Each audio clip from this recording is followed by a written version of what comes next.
भगवान श्री कृष्ण की जन्म कथा। भाद्रपद कृष्ण अष्टमी को श्री कृष्ण जन्माष्टमी कहते हैं, क्योंकि यह दिन भगवान श्री कृष्ण का जन्म दिवस माना जाता है। इसी तिथि की घनघोर अंधेरी आधी रात को रोहिणी नक्षत्र में मथुरा के कारागार में वासुदेव की पत्नी देवकी के गर्भ से भगवान श्री कृष्ण ने जन्म लिया था।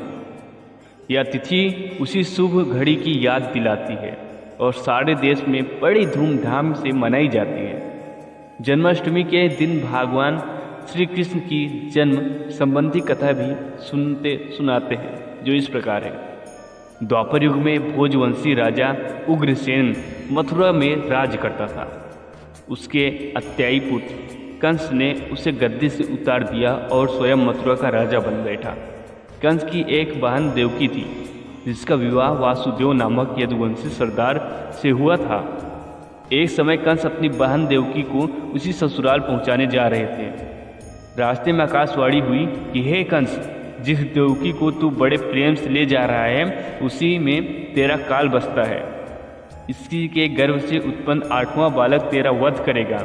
यह सुनकर कंस वासुदेव को मारने के लिए उद्यत हुआ। तब देवकी ने उससे विनयपूर्वक कहा, मेरे गर्भ से जो संतान होगी उसे मैं तुम्हारे सामने ला दूंगी। बहनोई को मारने से क्या लाभ है। कंस ने देवकी की बात मान ली और मथुरा वापस चला आया। उसने वासुदेव और देवकी को कारागृह में डाल दिया। वासुदेव देवकी की एक एक करके 7 बच्चे हुए और 7 को जन्म लेते ही कंस ने मार डाला। अब 8वां बच्चा होने वाला था। कारागार में उन पर कड़े पहरे बैठा दिए गए। उसी समय नंद की पत्नी यशोदा को भी बच्चा होने वाला था। उन्होंने वासुदेव देवकी की दुखी जीवन को देख 8वें बच्चे की रक्षा का उपाय रचा। जिस समय वासुदेव देवकी को पुत्र पैदा हुआ, उसी समय संयोग से यशोदा के गर्भ से एक कन्या का जन्म हुआ, जो और कुछ नहीं सिर्फ माया थी। जिस कोठरी में देवकी वासुदेव कैद थे, उसमें अचानक प्रकाश हुआ और उनके सामने शंख चक्र गदा पद्म धारण किए चतुर्भुज भगवान प्रकट हुए। दोनों भगवान के चरणों में गिर पड़े। तब भगवान ने उनसे कहा, अब मैं पुनः नवजात शिशु का रूप धारण कर लेता हूँ। तुम मुझे इसी समय अपने मित्र नंद जी के घर वृंदावन में भेज आओ और उनके यहाँ जो कन्या जन्मी है उसे लाकर कंस के हवाले कर दो। इस समय वातावरण अनुकूल नहीं है, फिर भी तुम चिंता न करो। जागते हुए पहरेदार सो जाएंगे। कारागृह के फाटक अपने आप खुल जाएंगे और उपनदी अथाह यमुना तुमको पार जाने का मार्ग दे देंगी। उसी समय वासुदेव नवजात शिशु रूप श्री कृष्ण को सूप में रखकर कारागृह से निकल पड़े और अथाह यमुना को पार कर नंद जी के घर पहुँचे। वहाँ उन्होंने नवजात शिशु को यशोदा के साथ सुला दिया और कन्या को लेकर मथुरा आ गए। कारागृह ने फाटक पूर्वत बंद हो गए। अब कंस को सूचना मिली कि वासुदेव के बच्चा पैदा हुआ है। उसने बंदी गृह में जाकर देवकी के हाथ से नवजात कन्या को छीनकर पृथ्वी पर पटक देना चाहा, परंतु यह कन्या आकाश में उड़ गई और यहाँ से कहा, अरे मूर्ख, मुझे मारने से क्या होगा। तुझे मारने वाला तो वृंदावन में जा पहुंचा है। वह जल्द ही तुझे तेरे पापों का दंड देगा। यह है कृष्ण की जन्म कथा। तो कहानी कैसी लगी कमेंट कर जरूर बताना, और हाँ, चैनल को सब्सक्राइब जरूर कर देना। यमुना के पार गोकुल। जब कृष्ण जन्म हुआ तो जेल के सभी संतरी माया द्वारा गहरी नींद में सो गए। जेल के दरवाजे स्वतः ही खुल गए। उस वक्त भारी बारिश हो रही थी। यमुना में उफान था। उस बारिश में वासुदेव ने नन्हे कृष्ण को एक टोकरी में रखा और उस टोकरी को लेकर वे जेल से बाहर निकल आए। कुछ दूरी पर ही यमुना नदी थी। उन्हें उस पर जाना था, लेकिन कैसे? तभी चमत्कार हुआ। यमुना के जल में भगवान के चरण छुए और फिर उसका जल 2 हिस्सों में बढ़ गया और इस पार से उस पार रास्ता बन गया। कहते हैं कि वासुदेव कृष्ण को यमुना के उस पार गोकुल में अपने मित्र नंद गोप के यहाँ ले गए। वहाँ पर नंद की पत्नी यशोदा को भी एक कन्या उत्पन्न हुई थी। वासुदेव श्री कृष्ण को यशोदा के पास सुलाकर उस कन्या को ले गए। गोकुल माँ यशोदा का मायका था और नंद गांव में उनका ससुराल। श्री कृष्ण का लालन पालन यशोदा व नंद ने किया। गोकुल यमुना के तट पर बसा एक गांव है जहां सभी नंदों की गाय का निवास स्थान था। नंद मथुरा के आसपास गोकुल और नंद गांव में रहने वाले आभीर गोपों के मुखिया थे। यहीं पर वासुदेव की दूसरी पत्नी रोहिणी ने बलराम को जन्म दिया था। बलराम देवकी के 7वें गर्भ में थे, जिन्हें योग माया ने आकर्षित करके रोहिणी के गर्भ में डाल दिया था। यह स्थान गोप लोगों का था। मथुरा से गोकुल की दूरी महज 12 किलोमीटर थी। आपको ये कहानी कैसी लगी कमेंट में जरूर बताना, और हाँ, चैनल को सब्सक्राइब करके जरूर जाना। पूतना का वध। जब कंस को पता चला कि छलपूर्वक वासुदेव और देवकी ने अपने पुत्र को कहीं और भेज दिया है, तो उसने चारों दिशाओं में अपने अनुचरों को भेज दिया और कह दिया कि अमुक अमुक समय पर जितने भी बालकों का जन्म हुआ है उनका वध कर दिया जाए। पहली बार में ही कंस को अनुचरों को पता चल गया कि हो न हो वह बालक यमुना के उस पार ही छोड़ा गया है। बाल्यकाल में ही श्री कृष्ण ने अपने मामा के द्वारा भेजे गए अनेक अनुचरों या राक्षसों को मार डाला और उसके सभी प्रयासों को विफल कर दिया। सबसे पहले उन्होंने पूतना को मारा। पूतना को उन्होंने नंद बाबा के घर से कुछ दूरी पर ही मारा। नंद गांव में कंस का आतंक बढ़ने लगा तो नंद बाबा ने वहां से पलायन कर दिया। पलायन करने के और भी कई कारण रहे होंगे।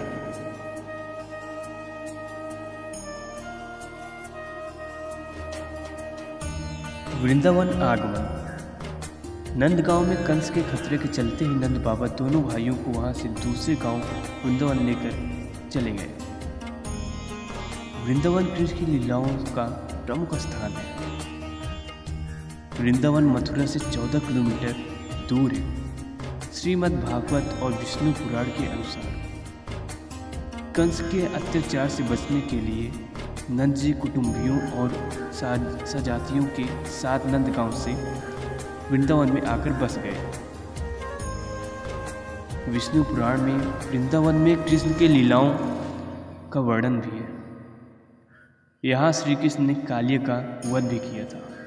अगर आपको हमारी ये वीडियो अच्छी लगी हो तो ज़रूर इस वीडियो को लाइक और चैनल को सब्सक्राइब जरूर कर देना। रासलीला। मान्यता है कि यहीं पर श्री कृष्ण और राधा घाट पर युगल स्नान करते थे। इससे पहले कृष्ण की राधा से मुलाकात गोकुल के पास संकेत तीर्थ पर हुई थी। वृंदावन में ही श्री कृष्ण और गोपियाँ आग मिचौनी का खेल खेलते थे। यहीं पर श्री कृष्ण और उनके सभी साखियाँ मिलकर रासलीला अर्थात 30 त्योहारों पर नृत्य उत्सव करते थे। कृष्ण की शरारतों के कारण उन्हें बांके बिहारी कहा जाता है। यहाँ बांके बिहारी जी का मंदिर है। यहाँ पर यमुना घाट के प्रत्येक घाट से भगवान कृष्ण की कथा जुड़ी है। अगर हमारी किसी भी वीडियो में किसी भी प्रकार की कोई गलती हुई तो उसके लिए मैं माफ़ी चाहूँगा। और अगर आपको हमारी वीडियो अच्छी लगती हो तो प्लीज़ चैनल को सब्सक्राइब जरूर कर देना। गोवर्धन पर्वत। वृंदावन के पास ही गोवर्धन पर्वत है। यहीं पर कृष्ण ने लोगों को इंद्र के प्रकोप से बचाया था। उस काल में लोग इंद्र से डरकर उसकी पूजा करते थे। कृष्ण ने उनके इस डर को बाहर निकाला और सिर्फ परमेश्वर के प्रति ही प्रार्थना करने की शिक्षा दी। नंद इंद्र की पूजा का उत्सव मनाया करते थे। श्री कृष्ण ने इसे बंद करवाया और कार्तिक मास में अन्नकूट का उत्सव आरंभ कराया। अगर आपको हमारी ये वीडियो अच्छी लगी हो तो कृपया इस वीडियो को लाइक और चैनल को सब्सक्राइब जरूर कर दें, और ऐसी वीडियो पाने के लिए नोटिफिकेशन बेल जरूर ऑन कर दीजिएगा। महाभारत। द्वारिका में रहकर कृष्ण ने धर्म, राजनीति, नीति आदि के कई पाठ पढ़ाए और धर्म कर्म का प्रचार किया, लेकिन वे कौरवों और पांडवों के बीच युद्ध को नहीं रोक पाए और अंततः महाभारत में वे अर्जुन के सारथी बने। उनके जीवन की ये सबसे बड़ी घटना थी। कृष्ण ही महाभारत में भी बहुत बड़ी भूमिका थी। कृष्ण की बहन सुभद्रा अर्जुन की पत्नी थी। श्री कृष्ण ने ही युद्ध से पहले अर्जुन को गीता का उपदेश दिया था। महाभारत युद्ध को पांडवों के पक्ष में करने के लिए कृष्ण ने युद्ध के पूर्व कई तरह के छल, बल और नीति का उपयोग किया। अंततः उनकी नीति के चलते ही पांडवों ने युद्ध जीत लिया। इस युद्ध में भारी संख्या में लोग मारे गए। सभी कौरवों की लाश पर विलाप करते हुए गंधारी ने शाप दिया कि हे कृष्ण, तुम्हारे कुल का नाश हो जाए। जब हलवाई की दुकान पर स्वयं लड्डू लेने पहुंचे भगवान श्री कृष्ण, यह एक सच्ची घटना है। आज हम आपको भगवान श्री कृष्ण से जुड़ी एक ऐसी कथा सुनाने जा रहे हैं जिसमें भगवान श्री कृष्ण को रात के समय जब भूख लगी तो वह स्वयं हलवाई की दुकान पर मिठाई लेने पहुंच गए। ऐसा माना जाता है कि यह एक राजस्थान के जयपुर में स्थित गोविंद देव जी के मंदिर से जुड़ी सत्य घटना है। तो चलिए कथा की शुरुआत करते हैं। कथा के अनुसार यह आज से लगभग हजारों वर्ष पहले की बात है, यानी यह घटना उस समय घटित हुई थी जब भारत में राजाओं का शासन हुआ करता था। ऐसा माना जाता है कि राजस्थान के जयपुर का यह गोविंद देव मंदिर जी उसी समय का बना हुआ है। गोविंद देव मंदिर में शुरू से ही पुजारी पूरे दिन भक्ति भाव से भगवान गोविंद देव जी की पूजा अर्चना किया करते थे। फिर शाम के समय आरती करते और रात को शयन के लिए जाते समय मंदिर का पट बंद करने से पहले भगवान के पास 4 लड्डू रख देते थे। 4 लड्डू रखने के पीछे का कारण यह था कि अगर रात के वक्त भगवान गोविंद जी को भूख लग जाए तो वह ये 4 लड्डू खाकर अपनी भूख मिटा सके। एक दिन की बात है, मंदिर की पुजारी ने रोज की तरह शाम को भगवान गोविंद देव जी की आरती की, परंतु रात में जब वह शयन करने जाने लगे तो वो मंदिर पर पट बंद करते समय वह लड्डू रखना भूल गए। फिर आधी रात में जब गोविंद जी को भूख लगी तो उन्होंने देखा कि आज उनके लिए लड्डू नहीं रखा गया। फिर उन्होंने उसी समय बड़ी बड़ी आंखें और घुंघराले बाल वाले एक छोटे से बालक का रूप धारण कर लिया और मंदिर के पास ही स्थित हलवाई की दुकान पर पहुंच गए। वहां पहुंचकर उन्होंने हलवाई से कहा, बाबा मुझे भूख लगी है, मुझे लड्डू चाहिए। यह सुन हलवाई बोला, लल्ला पहले यह बताओ कि तुम इतनी रात को लड्डू लेने यहाँ कैसे आए। यह सुनकर बालक रूपी गोविंद देव जी बोले, बाबा भूख लगी थी, इसी कारण मैं तुम्हारे पास आया हूँ। तब हलवाई ने कहा, पैसे लाए हो? क्योंकि लड्डू तो मैं बिना पैसे के नहीं दे सकता। यह सुनकर वह बालक बोला, बाबा मेरे पास तो पैसे नहीं हैं, लेकिन यह सोने का कड़ा है, इसके बदले में तुम मुझे लड्डू दे सकते हो। इतना कहकर देव रूपी बालक ने सोने का कड़ा उतारा और हलवाई को देते हुए बोला, यह कड़ा रख लो और मुझे लड्डू दे दो। सोने का कड़ा हाथ लगाते ही हलवाई के मन में लालच आ गया और उसने उस कड़े के बदले भगवान रूपी बालक को 4 लड्डू दे दिए। उसके बाद गोविंद देव जी अपने मंदिर लौट आए। उधर अगले दिन सुबह पुजारी मंदिर पहुंचे और उन्होंने देखा कि जब भगवान का श्रृंगार करने से पहले उन्हें स्नान करा रहे थे तभी उसने देखा कि भगवान गोविंद देव जी के एक हाथ का सोने का कड़ा गायब था।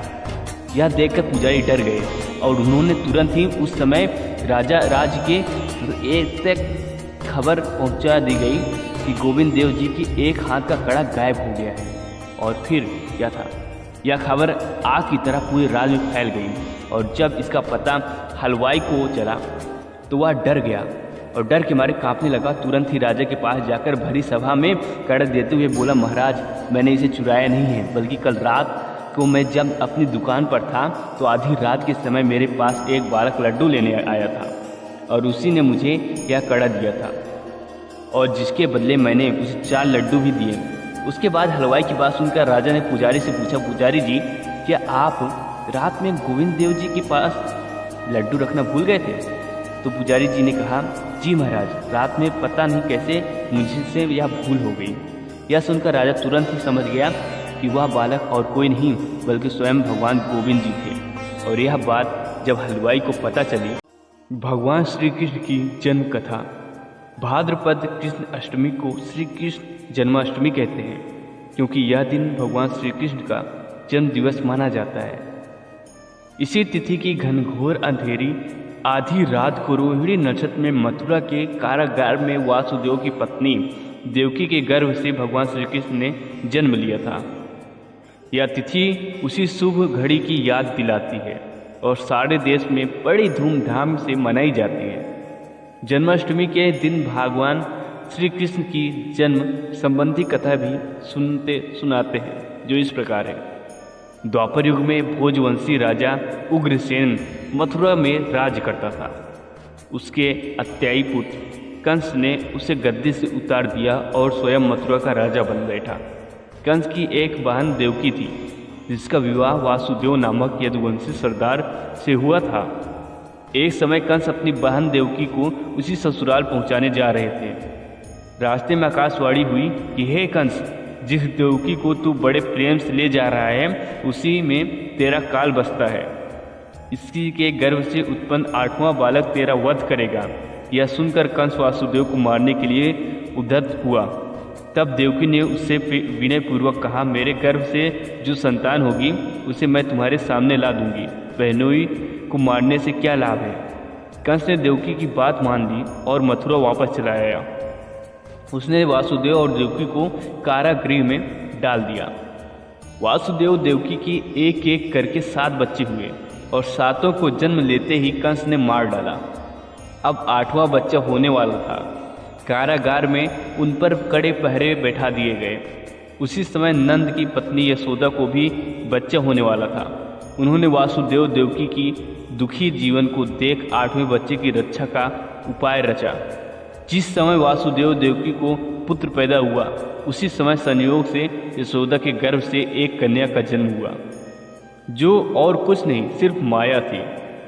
जिस कोठरी में देवकी वासुदेव कैद थे, उसमें अचानक प्रकाश हुआ और उनके सामने शंख, चक्र, गदा, पद्म धारण किए चतुर्भुज भगवान प्रकट हुए। दोनों भगवान के चरणों में गिर पड़े। तब भगवान ने उनसे कहा, अब मैं पुनः नवजात शिशु का रूप धारण कर लेता हूँ। तुम मुझे इसी समय अपने मित्र नंद जी के घर वृंदावन में भेज आओ और उनके यहाँ जो कन्या जन्मी है उसे लाकर कंस के हवाले कर दो। इस समय वातावरण अनुकूल नहीं है, फिर भी तुम चिंता न करो। जागते हुए पहरेदार सो जाएंगे। कारागृह के फाटक अपने आप खुल जाएंगे और उपनदी अथाह यमुना तुमको पार जाने का मार्ग दे देंगी। उसी समय वासुदेव नवजात शिशु रूप श्री कृष्ण को सूप में रखकर कारागृह से निकल पड़े और अथाह यमुना को पार कर नंद जी के घर पहुँचे। वहाँ उन्होंने नवजात शिशु को यशोदा के साथ सुला दिया और कन्या को लेकर मथुरा आ गए। कारागृह ने फाटक पूर्ववत बंद हो गए। अब कंस को सूचना मिली कि वासुदेव के बच्चा पैदा हुआ है। उसने बंदी गृह में जाकर देवकी के हाथ से नवजात कन्या को छीनकर पृथ्वी पर पटक देना चाहा, परंतु यह कन्या आकाश में उड़ गई और यहाँ से कहा, अरे मूर्ख, मुझे मारने से क्या होगा। तुझे मारने वाला तो वृंदावन में जा पहुँचा है। वह जल्द ही तुझे तेरे पापों का दंड देगा। यह है कृष्ण की जन्म कथा। तो कहानी कैसी लगी कमेंट कर जरूर बताना और हाँ, चैनल को सब्सक्राइब जरूर कर देना। यमुना के पार गोकुल। जब कृष्ण जन्म हुआ तो जेल के सभी संतरी माया द्वारा गहरी नींद में सो गए। जेल के दरवाजे स्वतः ही खुल गए। उस वक्त भारी बारिश हो रही थी। यमुना में उफान था। उस बारिश में वासुदेव ने नन्हे कृष्ण को एक टोकरी में रखा और उस टोकरी को लेकर वे जेल से बाहर निकल आए। कुछ दूरी पर ही यमुना नदी थी। उन्हें उस पर जाना था, लेकिन कैसे? तभी चमत्कार हुआ। यमुना के जल में भगवान के चरण छुए और फिर उसका जल 2 हिस्सों में बढ़ गया और इस पार से उस पार रास्ता बन गया। कहते हैं कि वासुदेव कृष्ण को यमुना के उस पार गोकुल में अपने मित्र नंद गोप के यहाँ ले गए। वहाँ पर नंद की पत्नी यशोदा को भी एक कन्या उत्पन्न हुई थी। वासुदेव श्री कृष्ण को यशोदा के पास सुलाकर उस कन्या को ले गए। गोकुल माँ यशोदा का मायका था और नंद गांव में उनका ससुराल। श्री कृष्ण का लालन पालन यशोदा व नंद ने किया। गोकुल यमुना के तट पर बसा एक गांव है, जहां सभी नंदों की गाय का निवास स्थान था। नंद मथुरा के आसपास गोकुल और नंद गांव में रहने वाले आभीर गोपों के मुखिया थे। यहीं पर वासुदेव की दूसरी पत्नी रोहिणी ने बलराम को जन्म दिया था। बलराम देवकी के 7वें गर्भ में थे, जिन्हें योग माया ने आकर्षित करके रोहिणी के गर्भ में डाल दिया था। यह स्थान गोप लोगों का था। मथुरा से गोकुल की दूरी महज 12 किलोमीटर थी। आपको ये कहानी कैसी लगी कमेंट में जरूर बताना, और हाँ, चैनल को सब्सक्राइब करके जरूर जाना। पूतना का वध। जब कंस को पता चला कि छलपूर्वक वासुदेव और देवकी ने अपने पुत्र को कहीं और भेज दिया है, तो उसने चारों दिशाओं में अपने अनुचरों को भेज दिया और कह दिया कि अमुक अमुक समय पर जितने भी बालकों का जन्म हुआ है उनका वध कर दिया जाए। पहली बार में ही कंस को अनुचरों को पता चल गया कि हो न हो वह बालक यमुना के उस पार ही छोड़ा गया है। बाल्यकाल में ही श्री कृष्ण ने अपने मामा के द्वारा भेजे गए अनेक अनुचरों या राक्षसों को मार डाला और उसके सभी प्रयासों को विफल कर दिया। सबसे पहले उन्होंने पूतना को मारा। पूतना को उन्होंने नंद बाबा के घर से कुछ दूरी पर ही मारा। नंद गांव में कंस का आतंक बढ़ने लगा तो नंद बाबा ने वहां से पलायन कर दिया। पलायन करने के और भी कई कारण रहे होंगे।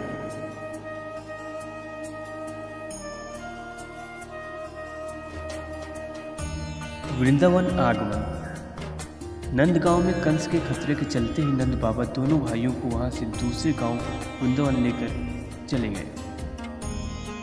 वृंदावन कृष्ण की लीलाओं का प्रमुख स्थान है। वृंदावन मथुरा से 14 किलोमीटर दूर है।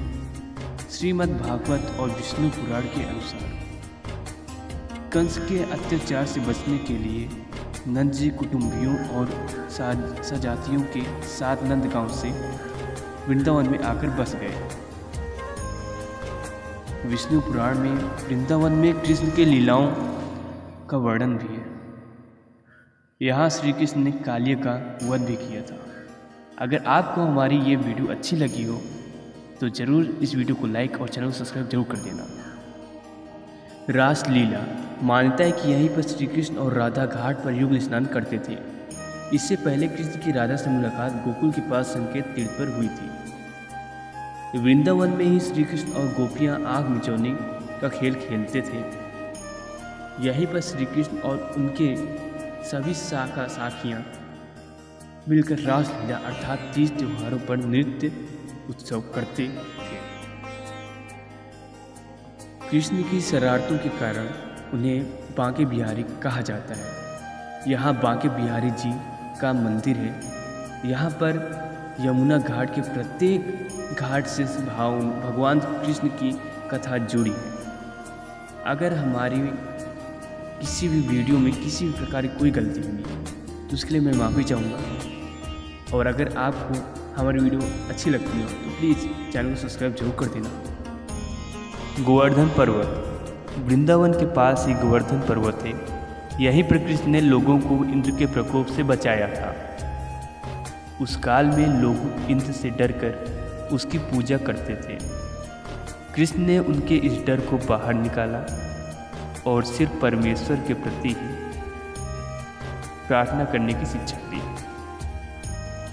नंद इंद्र की पूजा का उत्सव मनाया करते थे।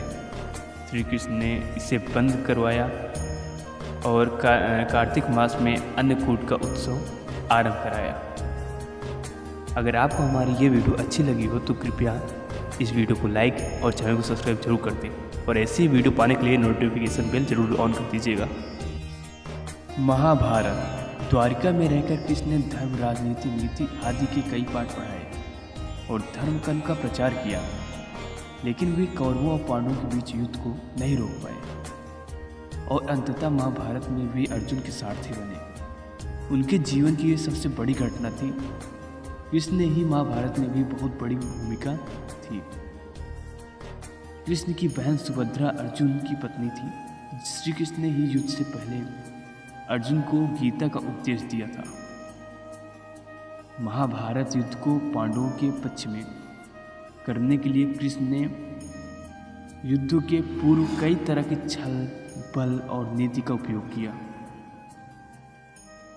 अंततः उनकी नीति के चलते ही पांडवों ने युद्ध जीत लिया। इस युद्ध में भारी संख्या में लोग मारे गए।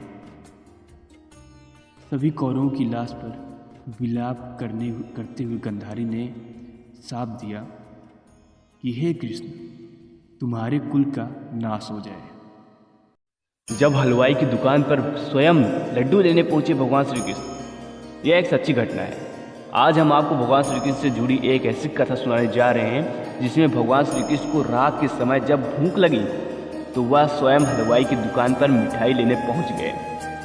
ऐसा माना जाता है कि यह एक राजस्थान के जयपुर में स्थित गोविंद देव जी के मंदिर से जुड़ी सत्य घटना है। तो चलिए कथा की शुरुआत करते हैं। कथा के अनुसार यह आज से लगभग हजारों वर्ष पहले की बात है, यानी यह घटना उस समय घटित हुई थी जब भारत में राजाओं का शासन हुआ करता था। ऐसा माना जाता है कि राजस्थान के जयपुर का यह गोविंद देव मंदिर जी उसी समय का बना हुआ है। गोविंद देव मंदिर में शुरू से ही पुजारी पूरे दिन भक्ति भाव से भगवान गोविंद देव जी की पूजा अर्चना किया करते थे।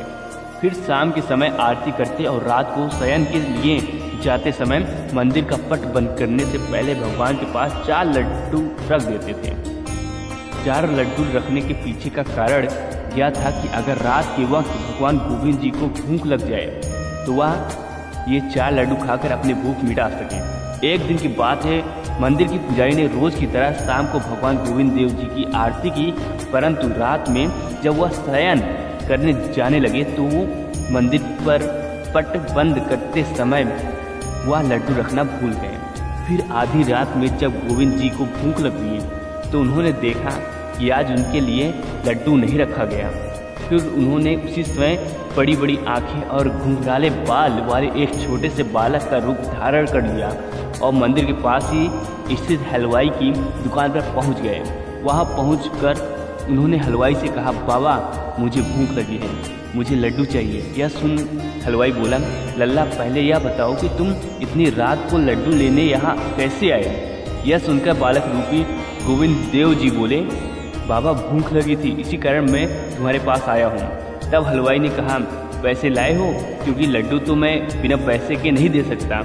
यह सुनकर वह बालक बोला, बाबा मेरे पास तो पैसे नहीं हैं, लेकिन यह सोने का कड़ा है, इसके बदले में तुम मुझे लड्डू दे सकते हो। इतना कहकर देव रूपी बालक ने सोने का कड़ा उतारा और हलवाई को देते हुए बोला, यह कड़ा रख लो और मुझे लड्डू दे दो। सोने का कड़ा हाथ लगाते ही हलवाई के मन में लालच आ गया और उसने उस कड़े के बदले भगवान रूपी बालक को 4 लड्डू दे दिए। उसके बाद गोविंद देव जी अपने मंदिर लौट आए। उधर अगले दिन सुबह पुजारी मंदिर पहुंचे और उन्होंने देखा कि जब भगवान का श्रृंगार करने से पहले उन्हें स्नान करा रहे थे तभी उसने देखा कि भगवान गोविंद देव जी के एक हाथ का सोने का कड़ा गायब था। यह देखकर पुजारी डर गए और उन्होंने तुरंत ही उस समय राजा राज के तक खबर पहुंचा दी गई कि गोविंद देव जी की एक हाथ का कड़ा गायब हो गया है। और फिर क्या था, यह खबर आग की तरह पूरे राज्य में फैल गई और जब इसका पता हलवाई को चला तो वह डर गया और डर के मारे कांपने लगा। तुरंत ही राजा के पास जाकर भरी सभा में कड़ा देते हुए बोला, महाराज मैंने इसे चुराया नहीं है, बल्कि कल रात को मैं जब अपनी दुकान पर था तो आधी रात के समय मेरे पास एक बालक लड्डू लेने आया था और उसी ने मुझे यह कड़ा दिया था और जिसके बदले मैंने उसे 4 लड्डू भी दिए। उसके बाद हलवाई की बात सुनकर राजा ने पुजारी से पूछा, पुजारी जी क्या आप रात में गोविंद देव जी के पास लड्डू रखना भूल गए थे? तो पुजारी जी ने कहा, जी महाराज, रात में पता नहीं कैसे मुझसे यह भूल हो गई। यह सुनकर राजा तुरंत ही समझ गया कि वह बालक और कोई नहीं बल्कि स्वयं भगवान गोविंद जी थे। और यह बात जब हलवाई को पता चली